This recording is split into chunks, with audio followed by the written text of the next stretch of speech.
Hello மக்களே, எல்லாருக்கும் வணக்கம். எனக்கான ப்ரமோ கிடையாதுங்க. ஸோ நேற்று எஃப்ஜே பொலன்னு பொலந்தார்ல சேதண்ணா, நீ வந்து பிக் பாஸ் சீட்டில் ஒரு தலையாக இருக்க, வார்டனாக இருக்க, அந்த வேலையை தவிர்த்து மற்ற எல்லா வேலைகளும் செஞ்சுருக்க. ஸோ இன்னொருத்தர் வீட்டு வார்டனாக இருக்கான மொத்த முயற்சி எடுத்திருக்க. நீ உன்னை வந்து பிக் பாஸ் எந்த அளவுக்கு வச்சுருக்க, நீ எந்த அளவுக்கு பண்ணியிருக்கன்னு சொல்லி பயங்கரமாக கிழிச்சாருங்க. ஸோ கிழிச்சது எதனாலன்னு கேட்டிங்கன்னா வந்து நம்ம வியானா கூட வந்து நம்ம எஃப்ஜே அவர்கள் ரொம்ப க்ளோஸாக சுற்றிட்டு இருந்தார்.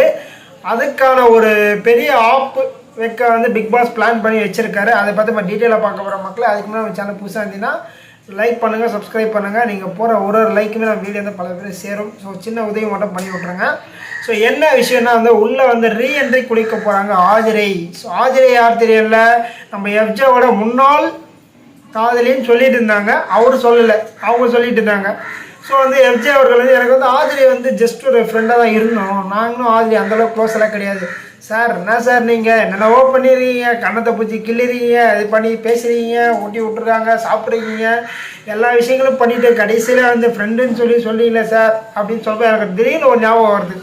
லாஸ்ட் சீசன் நம்ம விஷால் இருந்தார், விஷால் தர்ஷிகா மற்றும் அன்ஷிதா.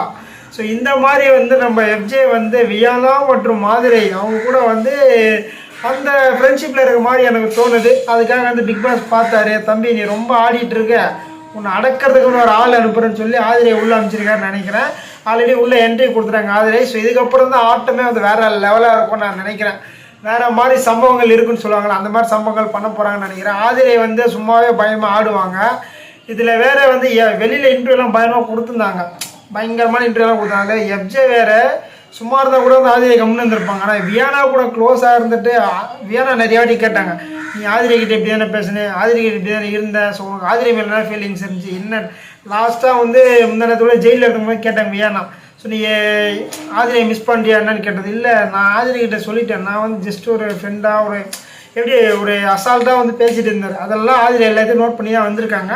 ஸோ ஆதிரி சொன்னதுனால அவன் நல்ல ஒரு பிளேயர் தான். ஃபஸ்ட்டு வீக்லாம் சூப்பராக ப்ளே பண்ணி தான் நிறைய விஷயங்கள் வந்து நாமினேஷனில் போட்டு உடச்சி நல்லா ப்ளே பண்ணிட்டு இருந்தாங்க. பட் என்ன பண்ணாங்கன்னா ஒரு சின்ன விஷயம் என்னென்னா, எஃப்ஜே கூட மிங்கல் ஆனதால் அவங்க வந்து அவரோட கேமே டோட்டலாக காலி ஆயிடுச்சு ஒன்று. ஸோ ரொம்ப அவங்க கூட க்ளோஸாக இருந்துட்டாங்க, ரொம்ப க்ளோஸாக, ரொம்ப பொசிஷனஸ்ஸு, அதுக்கு மேலேயும் சொல்லலாம், நம்ம அந்தளவுக்கு சொல்ல தேவையில்ல. அந்த மாதிரி எல்லாம் நிறைய விஷயங்கள் பண்ணிட்டு இருந்தாங்க. அப்படியெல்லாம் இருக்கும்போது வந்து ஸோ அவங்களோட கேம் வந்து ரொம்ப கம்மியாகிட்டே போயிட்டே இருந்துச்சு. அப்புறம் வந்து நடுவில் கூட வந்து எஃப்ஜேக்கும் மற்றும் வந்து ஆதிரிக்கும் ஒரு சண்டை வரும். அப்போ வந்து சபரி இருப்பான், சபரி இருந்துட்டு பேசும்போது சொல்லிட்டு இருக்கோம் ஆதிரி, அவனுக்கு வேணும்னா என்னை வந்து கூப்பிட்டுப்பான், வேணான்னா விட்டுருவான், எப்படி என்னெல்லாம் பண்ணுவான், அவன் வந்து ஒரே மாதிரி இருக்க மாட்டான் அப்படின்னு மாதிரி சொல்லும்போது எஃப்ஜே வந்து நான் உன்னை அந்த மாதிரி எதுவுமே பண்ணலையே, உனக்கு எனக்கு அந்த மாதிரி எதுவும் கிடையாதுன்ற மாதிரிலாம் வந்து ரெண்டு பேரும் மாற்றி மாற்றி சண்டை போட்டுருப்பாங்க. அப்போ சபரி கேட்பான், என்னதாம்மா அவங்க பிரச்சனை, என்னையம்மா நடுவில் எழுதிக்கிறீங்க, நான் சிவனந்தாம்மா இருக்கேன் மாதிரி சொல்லிட்டு இருந்தேன். ஸோ அங்கே ஒரு விஷயம் இல்லாமலே வந்து ஆதிரை வந்து அவங்ககிட்ட க்ளோஸ் அவங்க சொன்னாங்க, அவங்ககிட்ட வந்து வேறு மாதிரிலாம் பழகியிருக்கேன், வேறு மாதிரிலாம் இருந்தான்னு சொன்னாங்க. ஸோ அவங்க ரெண்டு பேரும் கம்யூனிகேஷன் உண்டு, நம்ம வந்து எல்லாத்தையும் காட்ட மாட்டாங்கல்ல. ஸோ அவங்களுக்குள்ள ஒரு தனியான ஒரு கம்யூனிகேஷனாக இருந்திருக்கும். அதனால தான் வந்து ஆதிரை அவ்வளோ ஸ்ட்ராங்காக இருந்தாங்க.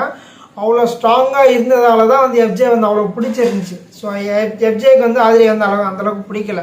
ஸோ அதனால் அப்படியே ஃப்ரீயாக விட்டார். ஆதிரை வெளில போகும்போது கூட அது ரொம்ப ஃபீலிங்ஸே கிடையாது, பாட்டி கேஷுவலாக இருந்து. பட் ஆதிரையை தான் ரொம்ப ஃபீல் பண்ணியிருந்தாங்க, எஃப்ஜே மிஸ் பண்ணுறேன்னு சொல்லிட்டு நிறைய ஃபீல் பண்ண மாட்டேன் எனக்கு தோணுச்சு. ஓகேங்களா, இதெல்லாத்தையும் சேர்த்து வச்சிட்டார் பிக் பாஸு. நீ வந்து வேறு லெவலாக விளையாடுற தம்பி, உள்ளே வந்து இறக்கி விட்றேன், அதுக்கப்புறம் நீ எப்படி விளையாடுறியோ பார்க்கலான்ற மாதிரி வந்து ஆதிரியை இறக்கி விட்டார். தரமான சம்பவங்களுக்கான ஐ எம் வெயிட்டிங் அப்படின்னு சொல்லும். தரமான சம்பவங்கள் கண்டிப்பாக உண்டு, ஆதிரியை வந்து வச்சு செய்வாங்க. இன்னொரு விஷயம் என்னென்னா வந்து நேற்று கனி கூட வந்து கேட்டுருந்தாங்க, நீ வந்து எப்படி பழகின, ஆதிரை கிட்ட எப்படி பழகின, சரி வியானா கிட்டனாக்கா ரெண்டு பேருக்கிட்ட ஒரே மாதிரி தாங்க பழகிறேன், எனக்கு வந்து எந்த ஒரு ஃபீலிங்ஸும் கிடையாதுக்கா, நான் வந்து ஜஸ்ட் லைக் தட் தான் இருக்கேன், ஆதிரியும் ஜஸ்ட் லைக் தட் தான் இருந்துச்சு, வியானாவும் ஜஸ்ட் லைக் தட் தான் இருந்துச்சுன்னு சொல்கிறாங்க. ஆனால் ஜஸ்ட் லைக் தட் இருந்துட்டு நீ போய் ஜெயிலுலேருந்து கையை விட்டு கண்ணத்தெல்லாம் கிளம்பி இருக்கியாடா, அவங்க வேறு வியானா என்ன சொல்கிறாங்கன்னா, எனக்கு வந்து உன்னை பார்த்தா ஒரு மாதிரியான ஃபீலிங்ஸ் எல்லாம் இருக்குது, நான் கிளம்புறேன்னு சொல்லிட்டு இருந்தாங்க. இவர் அப்படியே பாவமாக வச்சு ஒரு மாதிரியெல்லாம் இருந்தார். என்ன நடக்குதுன்னே தெரியல மக்களே. ஸோ நேற்று அதனால் வந்து சேதனை வந்து வெளுன்னு வெளுத்து விட்டார். என்னடா பண்ணிட்டு நீ தலையை பிக் பாஸ் சீட்டில் காமிச்சா நீ வந்து வேறு மாதிரி இருக்கியாடான்றது அப்பட்டமாக வந்து எல்லாமே தெரிஞ்சிச்சு. எங்கே பார்த்தாலும் வியானா கூட இருந்தாலும், அப்போ எங்கே பார்த்தாலும் வியானா கூட ஒரு வீட்டை எந்த ஒரு விஷயமும் அட்ரஸ் பண்ணாமல் சும்மா கேஷுவலாக இருந்துட்டு எதாக இருந்தாலும் வியானா கூட இருந்த மாதிரி இருந்தார். பட் அது அவருக்கே தெரியல. ஸோ அந்தளவுக்கு வந்து பிஸியாக இருந்துட்டார் வியானா கூட. அதெல்லாம் வந்து நோட் பண்ணி நம்ம சேதனை வந்து வச்சு செஞ்சுட்டாரு. அது மீதி வந்து நம்ம ஆதிரை அவர்கள் வந்து உள்ளே என்ட்ரி ஆகிட்டான்னு சொல்லியிருக்காங்க. ஸோ இப்போ வந்து எஃப்ஜே வந்து ஆதிரை கூட ட்ராவல் பண்ணுவாரா இல்லை வியனா கூட ட்ராவல் பண்ணுவாரா, இப்போ வந்து யார் கூட ட்ராவல் பண்ணுறாரு நம்ம வெயிட் பண்ணி தான் பார்க்கணும். ஸோ எனக்கு தெரிஞ்சு வந்து எஃப்ஜே வந்து பயங்கரமாக பயப்படுவார். ஆதிரை பார்த்துருந்தாலே அதிர்ச்சி ஆகிட்டு இருப்பார். ஸோ அதனால் வந்து என்ன பேசுறதுனே தெரில. இப்போ வந்து ரொம்ப மண்டை குழப்பமாக இருக்கும். இப்போ தலைவரே கிடையாது, ஒரு கண்டஸ்டண்ட்டாக இருக்கார். தலையாக இருந்தால் கூட வந்து நான் அதை அட்ரஸ் பண்ணுறேன் இதை அட்ரஸ் பண்ணி சுற்றிட்டு இருக்கலாம், ஏதாவது ஒன்று பண்ணலாம். ஸோ அந்த வேலைகள் இந்த வேலை ஏதோ பார்த்துட்டு எஸ்கேப் ஆகலாம். இப்போ வந்து எதுவுமே கிடையாது. 2 பேரும் ஒரு நடுவில் உட்கார வச்சு 2 பேரையும் கேள்வி கேட்டாங்கன்னா அந்த ஒரு சுச்சுவேஷன் எப்படி இருக்கும் யோசிச்சு பாருங்களேன். அவர் எந்த பக்கம் பதில் சொல்லுவார்? 2 பேரும் ஒரே கேள்வி தான் கேட்பாங்க. நீங்கிட்ட கேஷ்ல இருந்தியா, நீ என்கிட்ட கேஷ்ல இருந்தியா, உனக்கு என் மேலே அந்த ஃபீலிங் இல்லை, உனக்கு அது மாதிரி ஃபீலிங் இல்லைன்னு கேட்கும்போது நம்ம எஃப்ஜே திணறுக்கும் வேற லெவலாக இருக்கும் மக்களே. ஸோ மக்களை உங்களோட கருத்துக்களை இருந்தால் மறக்காமல் பதிவு பண்ண மக்களே. ஆதிரை கேம் பற்றி நீங்கள் என்ன நினைக்கிறீங்கன்றது மறக்காமல் கமெண்ட் பண்ண. மறக்கவே சந்திக்கலாம். நன்றி.